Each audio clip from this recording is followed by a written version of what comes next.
आम आदमी पार्टी सांसद संजय सिंह ने एक बार फिर से बीजेपी पर हमला किया है। कहा है कि जो इलेक्टोरल बॉन्ड से पैसा आ रहा है वो बीजेपी के पास ही जा रहा है और उसमें से भी वो कंपनियां जो घाटे में थीं या जिनका मुनाफा जो है था ही नहीं, उसके बावजूद उन्होंने करोड़ों रुपए बीजेपी को दिया। हमारे साथ मौजूद हैं शादिया इल्मी, बीजेपी की प्रवक्ता। शादिया जी, आम आदमी पार्टी दावा कर रही है, आरोप लगा रही है कि इलेक्टोरल बॉन्ड का पैसा सब बीजेपी के पास ही जाता है, जो कंपनियां घाटे में वो भी पैसा दे रही हैं।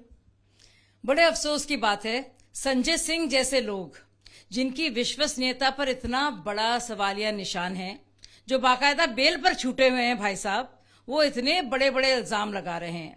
जहां तक बात है इलेक्टोरल बॉन्ड्स की, सोचिए जो पार्टी जिसके 303 सांसद हैं और इतने विधायक हैं, उसको सिर्फ आधा यानी 50% से भी कम पैसा इलेक्टोरल बॉन्ड से मिला है। और विपक्ष को जो INDI अलायंस की हैं, जो अब बहुत ही साफ सुथरा, जिनको संजय सिंह और उनकी पूरी पार्टी मानती है, जिनको कट्टर बेईमान ये लोग कहते थे, उनको 50% मिला है।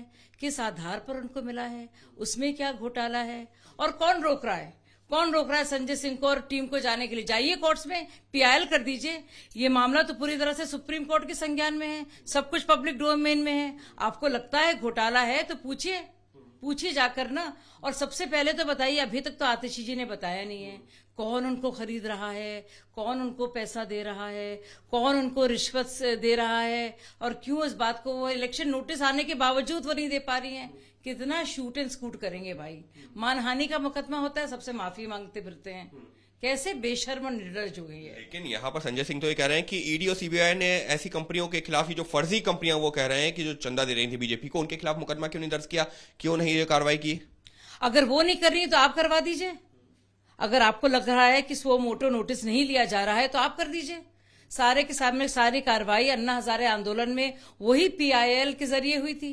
कौन रोक रहा है आपको? बताइए। आपके पास तो कमी नहीं है, तो आपको किस बात का डर है? आप अपनी चोरी को छुपाने के लिए, और आप सच नहीं बोलना चाह रहे हैं, आप लगातार इल्जाम लगा रहे हैं। आप बताइए कि कविता के अंतरिम जो जमानत थी क्यों खारिज हुई? क्यों मनीष सिसोदिया बाहर नहीं आ पा रहे हैं? क्यों इतनी बार बेल करने पर भी और उसको ठुकराया गया उनकी बेल को? एक बार नहीं, कई बार सारे कोर्ट्स ने ऐसा किया। आप बताइए, सत्येंद्र जैन इतने सालों से अंदर क्यों बैठे? इतने सवाल अपना तो बताइए। दूध का दूध और शराब का शराब तो बताइए, क्योंकि वो तो बताने से बच रहे हैं क्या मामला था। लेकिन अब दुनिया भर की बातें कर रहे हैं। जलेबी ना बनाइए, इमरतियां ना बनाइए, साफ साफ बताइए क्या मामला है, क्यों आपने घोटाला किया, क्यों आपने रिश्वत ली, और किस तरह से साउथ ग्रुप को मुनाफाखोरी और कमीशनखोरी करने के लिए इतना बड़ा जमीन दिया, और आपने क्यों दिल्ली के लोगों को इस तरह से उनके साथ धोखा किया और उनसे झूठ बोला? एक बार नहीं, कई बार।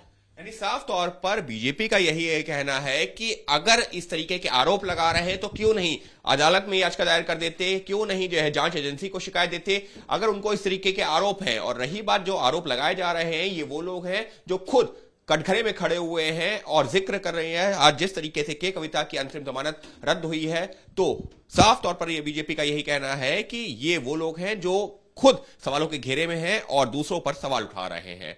तो आरोप प्रत्यारोप का सिलसिला है जारी। सहयोगी कैमरा पर्सन निखिल रस्तोगी के साथ अंकित गुप्ता, ABP न्यूज, दिल्ली।